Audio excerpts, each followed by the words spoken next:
Alright, yeah, I wanted to do a quick tutorial on Adobe Photoshop filters. So make sure you download this worksheet, and it should be 2 pages, I believe. Oh, I lied to y'all. It's 3 pages, but should be fun. So we're going to start with the first one, doing the halftone effect. There are written instructions on this left-hand side here, so this is what I'm going to be reading from. The first step says draw a custom shape that you see here and select the layer. By default it will be labeled shape 1. So I'm going to actually use my freeform pen tool in Photoshop, and if this isn't already set to shape, make sure you change it to shape up in the options panel, because I think by default it's set to path. Alright, and then we're just going to try to recreate this little star shape here. You want to make sure that you end where you started. So if you see that little 0 on the pen tool, that means you can let go. It should look something like this. It doesn't seem like much yet, but if yours doesn't have color, again, come to your options panel up here. Okay, so it says click on the layer if it's not already highlighted. All of your filters are going to be located in your menu bar, so hover over the top where it says filter, and go ahead and click on Filter Gallery here. It says this shape has to be rasterized before converting it, so it told us to do this over here, but I mean this menu comes up anyway, so I'm just going to hit rasterize here.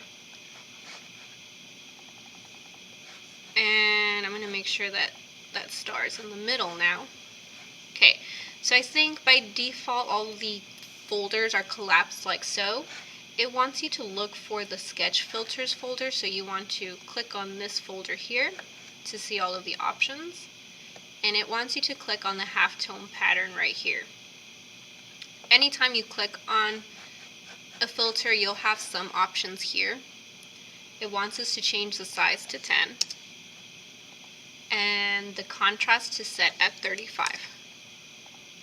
It does want us to keep the dot pattern, and then all we're going to hit is OK. So we have something that looks like this. And that's it for this one, y'all. I can come in here and resize this if I wanted to. Halftone patterns are really cool, and they're actually useful if you're planning on doing any screen printing for t-shirts. But that one is done. So make a duplicate of the halftone layer you just created. You can do Command C, Command V, or you can come to your layers panel and do Command J. You can also do right click, and then there is a duplicate layer option up at the top. I'm going to just call this shape 2, and then hit OK. Drag the copy down with your move tool. It wants us to go back to filter. This time though, it wants you to hover over pixelate, and it wants you to click on crystallize. This menu pops up here and you can zoom out. But it wants you to increase the cell size slider to 100. So you can come in here and change that to 100 and then hit OK. So that is the crystallize filter effect here. For 3 and 4, it wants you to create 2 new shapes below and put at least 2 filters on each one. So similar to what we did here, and again, you can choose any shape. You can use the freeform pen tool, the shape tool here. I know that if it doesn't give you the option to add a filter, to rasterize, you can also right click on the shape, and then rasterize layer will be an option here. So I'll show you that version since I didn't do it up here. So if I right click on this layer, rasterize layer is an option here. So that's another way to do that. Okay, I'm going to move on to the liquify filter option, but you will spend some time on that. So it wants you to click on the giraffe layer, and it wants you to convert this to a smart object. So to do that, you want to right click on the giraffe layer, and there is a convert to smart object option here. You know you've done it because the little symbol appears on the bottom right hand side here. and it even tells you Smart Object Thumbnail. Okay, with the Smart Object selected, you're going to go back to Filter. Oop, let me move this over here. Filter, and it wants you to click on Liquify. This dialog box will pop up. I'm going to zoom in so we can see a bit better. In the right column, which is your settings here, set the brush size to use. The brush size needs to be big enough to modify your image, so you can see the circle on my brush appearing here. And again, you can use brackets to increase or decrease that, or you can use the slider up here. On the left hand side, these are all your tools. It wants you to click on Forward Warp tool. That's the first one up here. And it wants you to drag your cursor through any part of the image. So if I'm going to do the neck here, so if I were to click and drag this, it's going to liquefy the neck like so. I can also pull it back if I wanted to. An option or a note here, the reconstruct tool position beneath the forward wrap, so that's this one right here, will revert an image, so you can always pull this back too, and it should fix it to the original image just by you kind of painting over it.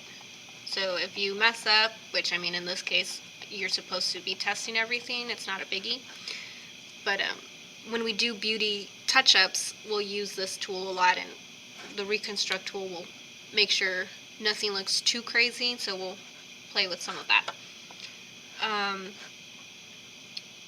Experiment with the other liquefy tools such as pucker and bloat. So these are some of the other tools right here. Pucker, if I were to take this, you see that it kind of pinches the image, so we'll use this a lot for the waist. And then bloat is exactly what you would think. It makes everything bloat a bit more. Okay. Do play with these options here. This one is just to smooth, and then the twirl is creating this twirling effect here. Again, have fun with this. There are additional tools here. The face aware liquefy, don't worry about that. Again, that's more beauty touch-ups. But once you do your crazy creations, you want to hit OK, and you'll see it appear here. Okay, you're going to do the same thing with the flamingo down there. Have fun with it. Remember to convert it to a smart object. I'm going to move on to the blur gallery effect. So choose the image here for the truck, and let's go to our layers to convert it to a smart object. Excellent. If you go to filters in future projects and you don't see or it's grayed out, it could just be that you have to change that image or that layer to a smart object for it to pop up. If smart object doesn't work, try rasterizing the layer as well. Okay, so go to filter, hover over blur gallery, and it wants us to do the tilt shift option. Now you get this menu popping up right here, but don't click on anything just yet. And the panel opens up. Use the on image tools to customize the tilt shift blur settings to something like this. So you see a little pin icon popping up, and this is just kind of telling Photoshop what you're going to want on in focus the most. So for me it's that truck, so I'm going to click once on the truck and this dot appears here. You have lines coming up over here, so you can adjust just how much is in focus and how much will be blurred out. So I can adjust this here. And then you have options here to increase the blur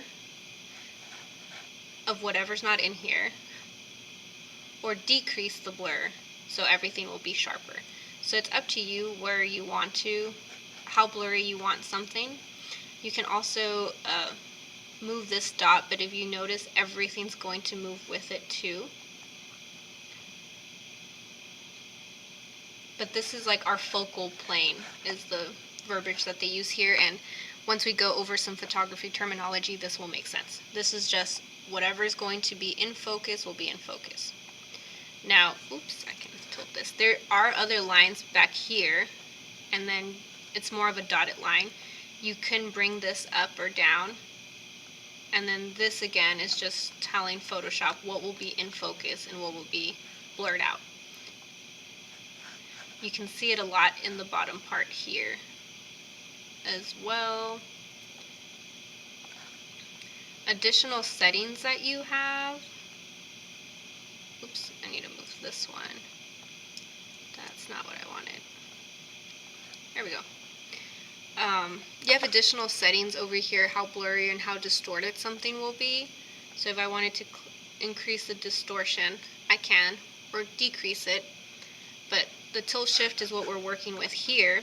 For the children image, if you wanted to try using the path blur, spin blur, feel free, or you can recreate the tilt shift as well. Don't worry about the bokeh because you can't really see it here. This is really cool to mess with if you find an image that has a lot of lights in the background, street lights. It can change some of those lights to be a bit more a bokeh effect. And if you don't know what that is, let me bring up an image.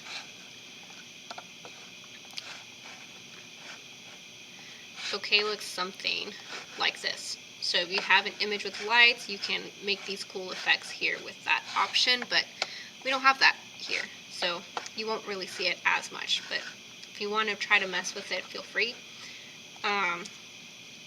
Oopsie. That's it for the tilt shift option here. Once you're happy with it, you're going to hit OK up at the top. It does take some time for it to load, so don't freak out. And you will do this one on your own as well as the flamingo and these two. Once you're done, you want to do File, Save, and then you're going to do File, Save a Copy or Save As. And for this one, so the file's not so big, let's do a PDF file and then upload the PDF file to Schoology. I'm going to hit Don't Show again and hit OK, and then Save PDF.